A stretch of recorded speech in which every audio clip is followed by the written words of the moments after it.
అండి, అందరూ బాగున్నారు కదా. వాక్యం చదువుకుందామండి.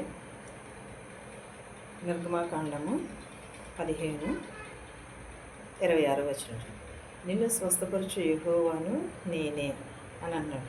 నా ప్రియ సహోదరులారా, నేటి వాగ్దానము బైబిల్ నుండి మనము తీసుకోవాల్సినది ఏమిటంటే, ఎన్నో వచనం అంటే నిర్గమాకాండము 15 వచనము 26 వచనం. 15 అధ్యాయము 26 వచనం. నిన్ను స్వస్థపరచు యెహోవాను నేనే అని అన్నాడు. అన్ని విషయములలోనూ కూడా సర్వశక్తి గల దేవుడు ఈ రీతిగా సెలవిచ్చుచున్నాడు. సకల వ్యాధుల నుండి స్వస్థపరచు నిమిత్తము హృదయమును మరియు శక్తిని కలిగి ఉన్నాడు. అందుకే బైబిల్ నుండి కీర్తనలు 103:2 వచనం చదువుకుందామండి. వచనంలో చూచినట్లయితే, నా ప్రాణమా యెహోవాను సన్నిధించుము, ఆయన చేసిన ఉపకారములలో దేనిని కూడా మరువకుము. ఆయన నీ దోషములన్నిటినీ క్షమించువాడు, నీ సంకటములన్నిటిని కూడా కుదుర్చువాడు అని చెప్పబడినట్లుగానే ఆయన మీ వ్యాధులనన్నిటినీ కూడా స్వస్థపరచువాడు ఎవరు? మీ సంకటములన్నీ కూడా కుదుర్చువాడు ఎవడు? సర్వశక్తి గల దేవుడు. మీ పాపములను క్షమించుటకును మీ యొక్క వ్యాధులను స్వస్థపరచుటకును హృదయమును కలిగి ఉన్నాడు. వేరొక వ్యక్తి యొక్క పాపమును క్షమించుటకు నరునికి ఏమాత్రము శక్తి లేదు. వారి ఎడల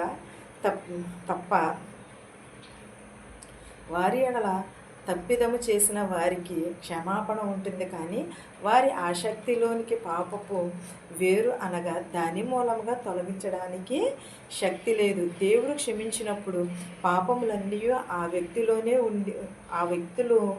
నుండి పాపపు స్వభావమును కూడా తొలగవేయబడుచున్నది. దేవుడు వ్యాధులను స్వస్థపరిచినప్పుడు ఆ వ్యాధి యొక్క వేరు లేక మూలము కూడా స్వస్థపరచబడుతుంది. స్వస్థపరిచినప్పుడు ఆ వ్యాధి యొక్క వేరు లేక మూల స్వస్థపరచబడుతుంది. మనలను స్వస్థపరచువాడు దేవుడే మరియు క్షమించువాడు కూడా ఆయనే. అందుచేతనే మనము దేవునికి ఎప్పుడు కూడా ప్రార్థన చేయాలి.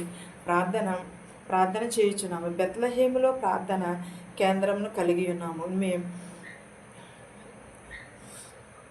సమయంలోనూ మీరు ఏ సమయంలోనైనా సరే ప్రార్థన చేయాలి. మీరు ఇక్కడకు వచ్చి దేవుడు మిమ్మల్ని స్వస్థపరచినట్లుగా క్షమించినట్లుగాను ప్రార్థన చేసుకుని వచ్చును.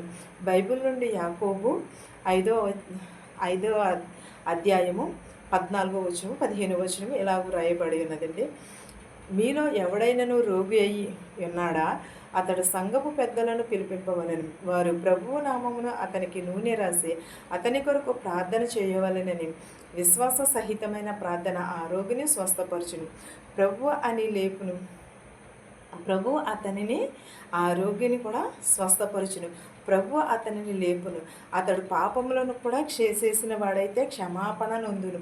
అంటే పాపములు చేసిన వాడైతే క్షమాపణ కూడా నొందుతాడని చెప్పుచున్నాడు. వాడు రోగుల మీద చేతులుంచి ప్రార్థించినప్పుడు రోగులు స్వస్థపరచబడతారు.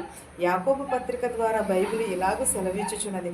ప్రభు అయిన యేసు స్వయంగా ఇలాగున వచనములలోనే చూచినట్లయితే నమ్మిన వారికి ఏంటిది? మార్కు సువార్త 16వ అధ్యాయము 17వ వచనంలో ఉన్నది. 17వ వచనంలో చూచినట్లయితే నమ్మిన వారి వలన ఈ సూచక క్రియలు కనబడును. ఏలయనగా నా నామమున దెయ్యములను వెళ్ళగొట్టుదురు, క్రొత్త భాషలను మాట్లాడుదురు. ఆ ప్రకారముగా ఆయన నామమునందు విశ్వాసముంచినప్పుడు ఆ రోగులు స్వస్థపరచబడతారు అని చెప్పబడి ఉన్నది. అవును ప్రియ సహోదరులారా, మనము రోగుల మీద చేతులుంచి యేసు నామమును వారికి ప్రార్థన చేయవలెనని యేసు కోరుచున్నాడు. వారు స్వస్థతపరచబడు నిమిత్తము, వారి యొక్క ఆరోగ్యము సమకూర్చబడు నిమిత్తము అది దేవుని యొక్క ఆజ్ఞ అయి ఉన్నది. ఈ రీతిగా మనము ప్రజల కోసము చేయుచున్నాము అని మనుషులు దీనిని విశ్వసించలేకపోతున్నారు. వారు యేసు బిడ్డలుగా మార్చబడినట్లయితే కానీ ఆ రీతిగానే వారు విశ్వాసం ఉంచలేకపోతున్నట్లయితే వారు నమ్మలేరు. వారు నమ్మకము లేనివారు. వారు ఈ ఆశీర్వాదాన్ని కలిగి ఉండలేదు. యేసు యొక్క బిడ్డలుగా మనం ఎంతటి గొప్ప ధ్యానతను కలిగి ఉన్నాము. పరిశుద్ధ గ్రంథము ఈ విధంగా తెలియచేయుచున్నది. కనుకనే పరిశుద్ధ గ్రంథము మరియు దేవుని వాక్యము మనం అంతటిని కూడా అంతటిని మనము వాక్యమును దేవుని వాక్యమును మనం అంతటిని కూడా ఎక్కడ పెట్టుకోవాలి? మన హృదయంలో పెట్టుకోవాలి. హృదయంలో పెట్టుకుని ఉందుము. మనము చేతులుంచినప్పుడు యేసు దిగి వచ్చి తన చేతులు రోగుల మీదనే ఉంచాడు, వారిని స్వస్థపరచుచున్నాడని మనలను కూడా స్వస్థపరచమని అన్నాడు. మనము విశ్వసించవలనని దేవుడు మనలను కూడా స్వస్థపరచుచున్నాడు. మనము విశ్వాసము లేని వారుగానే ఉంటున్నాము. దేవుడు ప్రజలను వ్యాధులను స్వస్థపరచుటకు హృదయమును కూడా కలిగి ఉన్నాడు. ఎందుకనగా ప్రజల యొక్క పాపమును బట్టి వ్యాధులను వచ్చి ఉన్నవి. వ్యాధిని మరియు రోగమును కూడా కలిగి ఉన్నారు. ప్రతి ఒక్కరును కూడా పాపి అని కాదు, కానీ వ్యాధులు ప్రకృతి కారణములు ద్వారానే మనకు సంభవిస్తున్నట్టున్నాయి. అలాగైతే పాపమును బట్టి కూడా వ్యాధులు మనకు కలుగుచున్నవి. ఎవరైనా పొగ త్రాగుతూ ఉన్నట్లుగా వారి యొక్క ఊపిరితిత్తులు ఏమైపోచున్నాయి? పాడైపోచున్నవి. పొగ తాగిన వారి ఊపిరితిత్తులు ఏమవుచున్నవి? పాడైపోతున్నాయి. వైద్యులు ఆ రీతిగానే తెలియచేయుచున్నారు. అలాగైనా సరే ఎవరైనా సరే మద్యపానమును కానీ సేవించడం మానుతున్నారా? సేవించినట్లయితే వారు కూడా కాలేయం కూడా దెబ్బతింటుంది. వైద్య శాస్త్రము కూడా ఆ రీతిగానే సెలవు తెలియచేయుచున్నారు. కనుకనే దేహమునకు విరుద్ధముగా కూడా చేయబడినది. పాపములు మరియు తప్పుడు కార్యములను రోగులను వచ్చుచున్నవి. ఏంటది? పాపమును రోగులను కూడా త్రాగుబోతులను కూడా ఏం చేస్తుంది? రోగులనే చేస్తున్నది. అలాగైతే సహోదరులారా, దుర్మార్గము వ్యక్తులు కూడా వ్యాధులను కూడా మరియు రోగులను కూడా తీసుకుని వస్తాయి. బైబిల్లో 18 సంవత్సరాల నుండి బలహీనపరచబడుచున్న అపవిత్రాత్మ చేత పట్టబడిన నడుము వంగిపోయిన స్థితిలో ఉండిన స్త్రీని మనము చూడగలము. యేసు తాకి ఆమెకు విడుదలనిచ్చాడు. కనుకనే దురాత్మ శక్తుల ప్రభావం నుండి కూడా వ్యాధులు మరియు రోగములను వచ్చుచున్నవి. అలాగే చేతబడి శక్తుల ద్వారా వ్యాధులు వస్తున్నాయి.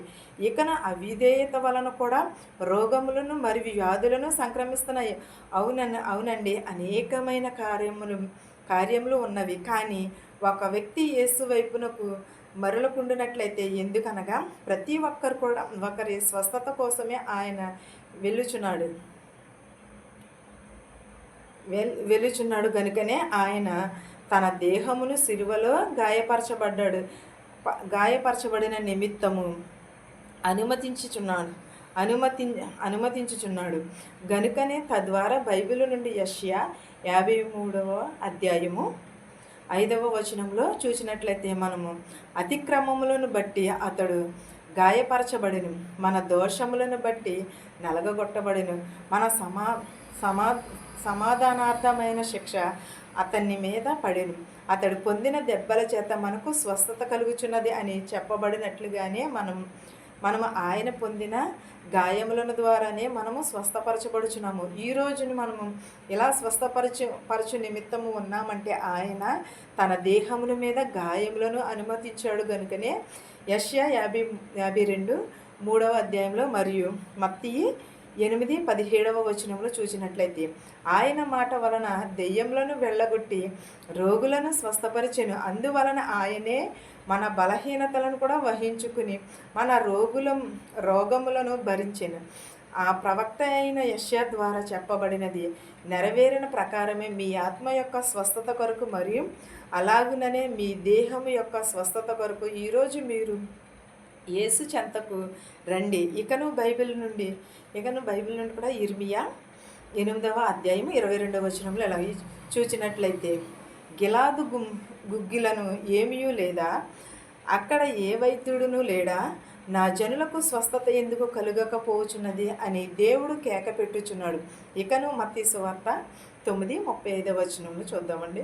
35-36 వచనంలోనే చూచినట్లయితే, యేసు వారి సమాజ మందిరములలో బోధించుచు రాజసువార్తను ప్రకటించుచు ప్రతి విధమైన రోగములను ప్రతి విధమైన వ్యాధిని స్వస్థపరచుచు సమస్త పట్టణములను ఎందును గ్రామముల ఎందును సమాచారము చేశాను. ఆయన సమూహములను చూచి వారు కాపరి లేని గొర్రెల వలె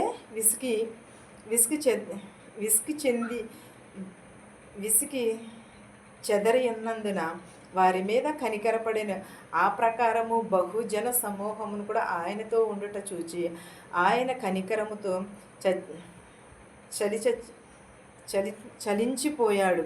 ప్రజలు 3 రోజుల పాటు ఆయనతో నిలిచి ఉన్నప్పుడు యేసు వారందరినీ కూడా స్వస్థపరిచి ఉన్నాడు. అందుకే లోకాసు వార్త 4వ అధ్యాయము 40వ వచనంలో చూసినట్లయితే, సూర్యుడు అస్తమించుచుండగా నానా విధములైన రోగముల చేత పీడింపబడి ఉన్నవారును ఎవరి యొద్ద నుండిరో వారందరూ కూడా ఆ రోగులను ఆయన యొద్దకు తీసుకుని వచ్చిరి.